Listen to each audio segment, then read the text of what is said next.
नमस्कार, मैं हूं आशुतोष और आप देख रहे हैं सत्यहिंदी.com। सत्यहिंदी.com में खास कार्यक्रम आशुतोष की बात में आपका स्वागत है। बातचीत शुरू करने के पहले एक छोटी सी अपील। सत्यहिंदी.com एक कोशिश है ईमानदार, निडर और निर्भीक पत्रकारिता की। हम अपने उन लाखों दर्शकों के शुक्रगुजार हैं जो लाखों की संख्या में हमारे कार्यक्रमों को देखते हैं, हमारी हौसला अफजाई करते हैं। हम उसे एक और छोटी सी गुजारिश करना चाहते हैं, अगर संभव हो सके तो आप न केवल हमारे कार्यक्रम देखें बल्कि आप हमारी थोड़ी सी आर्थिक मदद भी करें। हमारे लिए बहुत बड़ी मदद होगी। आप इस वीडियो के डिस्क्रिप्शन में जाएं, सत्य हिंदी के सदस्य बने, थोड़ा सा आर्थिक भुगतान करके पत्रकारिता के लिए आपका बड़ा योगदान होगा। और अब आज की बातचीत शुरू करते हैं। आज फिर हम बातचीत करेंगे इजराइल और हमास को लेकर, जो एक अकल्पनीय अनप्रेसिडेंटेड क्राइसिस की तरफ बढ़ता हुआ दिखाई पड़ रहा है। एक ऐसी क्राइसिस जो शायद दुनिया ने पिछले कई सालों में, बल्कि मैं कहूं पिछले 50-60 सालों में इतनी बड़ी क्राइसिस नहीं देखी हो, कि मानवीय क्राइसिस की तरफ बढ़ता हुआ दिखाई पड़ रहा है।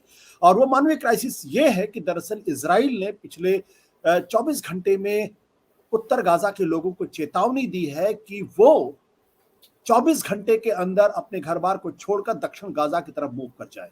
जानते कितने लोगों की संख्या? 10.1 लाख, यानी 10 लाख लोगों को कहा गया कि 24 घंटे के अंदर आप इलाके को छोड़ दें। ये सबसे बड़ी खबर है, लेकिन सबसे पहले इजराइल और हमास के इस जंग की कुछ बड़ी खबरें आपको बहुत संक्षेप में बता देते हैं। ये खबरें अगर आप स्क्रीन पर नजर डालेंगे तो आपको फौरन अंदाजा लगेगा कि बहुत बड़े मानवीय संकट का खतरा इस वक्त पैदा हो गया है।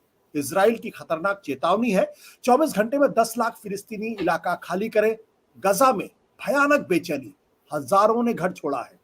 ये इसके अलावा संयुक्त राष्ट्र का कहना है कि यह अकल्पनीय मानवीय त्रासदी की तरफ बढ़ता जा रहा है गाजा। इजराइल फैसला वापस ले, संयुक्त राष्ट्र ने अपील की है। लेकिन हमास ने कहा है कि गाजा न छोड़े लोग, क्योंकि ये इजराइल की तरफ से एक साइकोलॉजिकल वॉरफेयर है। लेकिन इनके बीच में जो सबसे बड़ा सवाल है कि बीमार बूढ़े घायलों का क्या होगा। WHO ने कहा है कि विस्थापन आदेश बीमारों के लिए कैपिटल पनिशमेंट है, यानी फांसी की सजा है। यह WHO कह रहा है। संयुक्त राष्ट्र संघ कह रहा है कि अकल्पनीय मानवीय त्रासदी की तरफ बढ़ रहा है। इस बीच अमेरिका की तरफ से डिप्लोमेसी भी लगातार जारी है और अमेरिका के सूत्रों का कहना है कि वो इस युद्ध को लंबे पैमाने पर बढ़ने नहीं देना चाहते, उसको बहुत जल्द से जल्द खत्म करने की दिशा में कोशिश कर रहे हैं। लिहाजा अमेरिका के विदेश मंत्री एंथनी ब्लिंकन की मोहम्मद अब्बास, जो पैलेस्टाइन के लीडर है वेस्ट बैंक के, उनसे मुलाकात की है, जॉर्डन के शाह से मुलाकात की है, और देर शाम ब्लिंकन की मुलाकात कतर के प्रधानमंत्री से हुई है और एक ओपन प्रेस कॉन्फ्रेंस अब से थोड़ी देर पहले खत्म हुई है। तुर्की ने मानवीय मदद जो भेजी है मिस्र तक पहुंच गई है। मिस्र ने कहा है कि दुनिया के तमाम देश जो मानवीय मदद भेजना चाहते हैं वो मिस्र को भेजे, और वहां से अब लेकिन गाजा तक कैसे जाएंगे अपने आप में एक बड़ा सवाल है। इसके साथ साथ हमले में अब तक 1799 फिलिस्तीनियों की मौत हुई है, 7388 फिलिस्तीनी घायल हुए हैं, ऐसा फिलिस्तीन की सरकार का कहना है। इस बीच एक पत्रकारों के लिए भी एक दर्दनाक खबर है। लेबनान में इजरायली हमले में रॉयटर के पत्रकार की मौत हो गई है, अल जजीरा के पत्रकार और कैमरामैन घायल हुए और एक और पत्रकार की मौत हुई है। ये सब एक कार में जा रहे थे। इसी बीच इजराइल की तरफ से जो बमबारी की गई वो उस कार को लगी और कार पूरी तरीके से ध्वस्त हो गई और उसमें ये बड़ा हादसा हुआ है। बातचीत को आगे बढ़ाने के पहले कुछ तस्वीरें आपको दिखा देते हैं जो हमने हासिल की है टाइम्स ऑफ गाजा के जरिए, क्योंकि गाजा की खबरें हमारे पास बिल्कुल नहीं मिल रही हैं। आप वो तस्वीरें अपनी स्क्रीन पर देखें और आपको वहां की जो डिवास्टेशन है उसका अंदाजा लगेगा। ये तस्वीरें हमने टाइम्स ऑफ गाजा से, उनके ट्विटर हैंडल से हमने हासिल की है। देखिए किस तरीके से वहां बिल्डिंग्स को नुकसान पहुंचा है। अगली तस्वीर हम देखते हैं। अगली तस्वीर भी देखिए, धुएं का गुबार निकल रहा है। तीसरी तस्वीर हम देखते हैं जिसमें ये वो तस्वीर है जहां पे आप देखिए कि जब इजराइल ने धमकी दी कि 24 घंटे के अंदर खाली कर दिए, तो गाजा से बहुत सारे लोग, हजारों की संख्या में कार के जरिए, गाड़ियों के जरिए वो इलाके को छोड़ रहे हैं। ये वो तस्वीरें इस बात को इंडिकेट करती है। ये वो डिवास्टेशन है जो आप देख रहे हैं, जो लगातार इजराइल की बमबारी से होता जा रहा है। इसके बाद की तस्वीर हम आपको दिखाते हैं। ये भी एक तस्वीर है डिवास्टेशन की, विनाश की तस्वीर है जो बमबारी से हुई है। इसके बाद टाइम्स की इजराइल शोज म्यूटिलेटेड बॉडीज, यानी जो हमास के हमले में जो बच्चे घायल हुए थे उसकी तस्वीरें दिखा रहे हैं। हमारे साथ इस वक्त लंदन से मौजूद है नरेश कौशिक जी, बीबीसी के बहुत ही वरिष्ठ पत्रकार, बहुत लंबा करियर उनका रहा है। हमारे साथ शिकागो से मौजूद है मयंक छाया, और साथ ही साथ हमारे साथ मौजूद है हिंदुस्तान में मिडिल ईस्ट यानी वेस्ट एशिया के सबसे बड़े जानकार कमर आगा साहब, आप लोगों का बहुत बहुत स्वागत है। नरेश कौशिक जी, जिस तरीके से इजराइल ने 24 घंटे के अंदर निकलने की धमकी दी है, उसका क्या मतलब आप निकालते हैं? देखिए, ये एक ऐसी चेतावनी है जिसके बाद गाजा के लोग दरअसल एक ऐसे द्वंद में फंस गए हैं कि वो इजराइल की बात के हुक्म को माने और अपनी जान बचाने के लिए भागें, या जो हमास है, हमास ने उनको कहा है कि नहीं, आप यहीं बने रहिए, हमें लड़ना है, मरना है, यहीं रहना है, हम ये इजराइल के धमकी में आने वाले नहीं हैं। लेकिन हमास के लोग तो अपने कहीं बंकर्स में बैठे होंगे, ये तो बेगुनाह लोग हैं, इनको तो अपनी जान बचानी है, इनको तो जाना है। तो ये जो है, इनके लिए एक दूसरी बार ये त्रासदी हो रही है।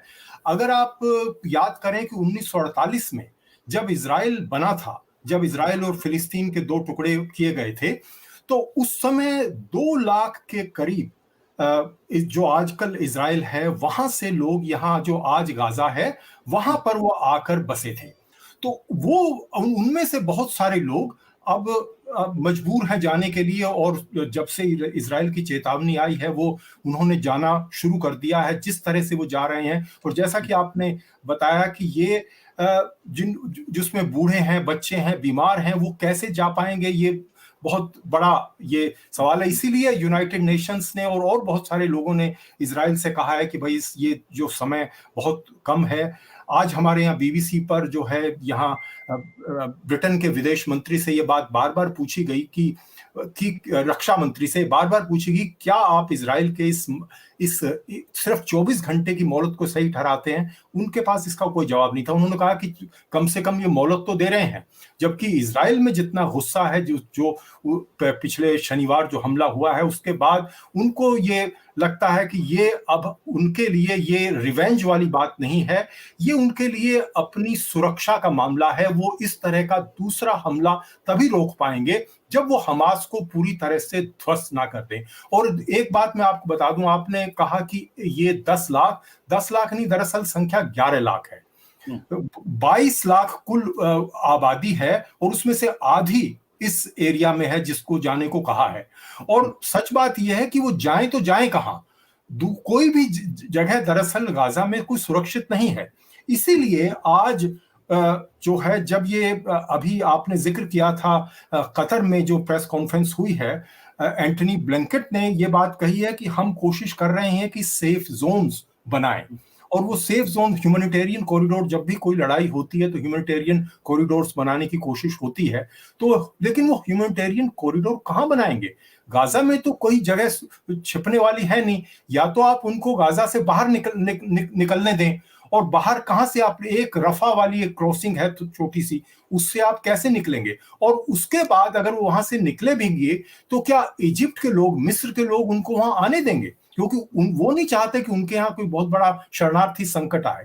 तो ये एक बहुत बड़ा ह्यूमैनिटेरियन क्राइसिस है, और गाजा के लोगों को दिख नहीं रहा कि वो क्या करें, कहां जाएं।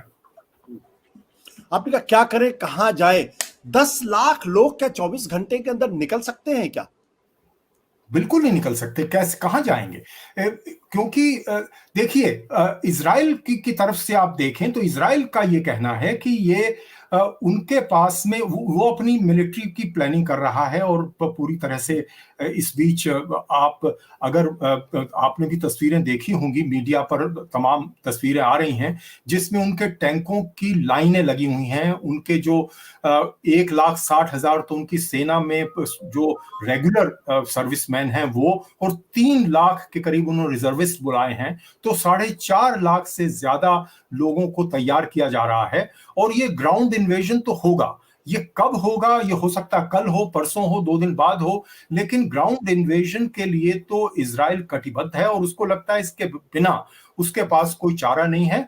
और ये जो है जो त्रासदी है, अब वो बार बार ये कह रहा है कि हम जो है ठिकाना, हम टारगेट नहीं कर रहे हैं, निशाना हमारा सिविलियन नहीं है। लेकिन हमने तस्वीरें देखी हैं जो है उसमें सिविलियन लोग ही मारे जा रहे हैं। लेकिन ये बात भी आपको माननी होगी, जो पहला जो रिकॉर्ड है हमास का, वो ये है कि वो अपना हथियार और अपने जितने भी बहुत सारे सामान और बहुत सारी सैनिक अपने वो सिविलियन टारगेट्स में छिपाता रहा है। 2 साल पहले जो है इस तरह से इजराइल ने वीडियो जारी किए थे जिसमें उन्होंने दिखाया था कि वहां से सिविलियन जो फ्लैट्स हैं, अपार्टमेंट बिल्डिंग्स हैं, वहां से ये बमबारी करते हैं और वहां से ये रॉकेट फेंकते हैं दक्षिणी इजराइल पर।